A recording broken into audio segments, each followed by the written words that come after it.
اب جو ہیں وہ انہوں نے 5 روپے پھر بڑھا دیے ہیں، یعنی کہ یہ جو ریلیف دکھاوے کا دے رہے ہیں۔ خبر شامل کریں ملتان سے، کو بتائیں کہ حکومت کی جانب سے پیٹرول مصنوعات میں ایک بار پھر سے اضافہ کر دیا، عوام پر پھر سے پیٹرول پمپ گرا دیا گیا، جس سے مہنگائی کا ایک اور طوفان آنے کا امکان ہے۔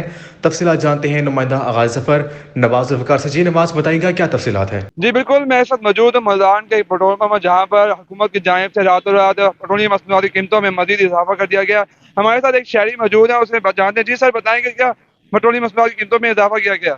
یار یہ حکومت کی سمجھ نہیں آ رہی کہ یہ کرنا کیا چاہ رہی ہے۔ آج سے کچھ دن پہلے جو ہے وہ انہوں نے 5 روپے کم کیے تھے، جبکہ 25-30 روپے بڑھانے کے بعد، اور اب جو ہیں وہ انہوں نے 5 روپے پھر بڑھا دیے ہیں، یعنی کہ یہ جو ریلیف دکھاوے کا دے رہے ہیں اور عوام کو پیستے جا رہے ہیں۔ عوام کی سمجھ نہیں آ رہی۔ اب آپ مجھے ایک بات بتائیں، میں خود ایک جاب کرنے والا بندہ ہوں، میری 25-30 ہزار روپے سیلری ہے۔ مجھے یہ بتائیں، میں پیٹرول پورا کروں، آٹا پورا کروں، کھانا پورا کروں، بجلی کے بل پورے کروں، ابھی بجلی کے بل بھی بڑھا دیے انہوں نے۔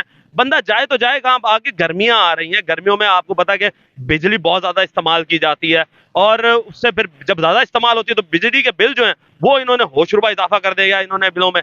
اب بندہ بجلی کے بل بھرے، پیٹرول ڈلوائے، کھانا پورا کرے کہاں جائے؟ میں اس گورنمنٹ سے بھائی یہی کہوں گا کہ خدا کا واسطہ ہے، بس کرو، تنگ کرنا بند کرو عوام کو۔ تم لوگوں سے یہ حکومت نہیں چل رہی، بہتر ہے کہ تم اپنے گھر چلے جاؤ، نئے الیکشن کراؤ، تاکہ نئی جو حکومت ہے اسے کچھ موقع ملے، وہ کچھ ریلیف دے۔ جی، شہری کا کہنا ہے کہ حکومت بالکل ناکام ہو چکی ہے، اور ان کا یہ بھی کہنا ہے کہ حکومت کو چاہیے کہ الیکشن جلد از جلد کروایا جائیں۔ جی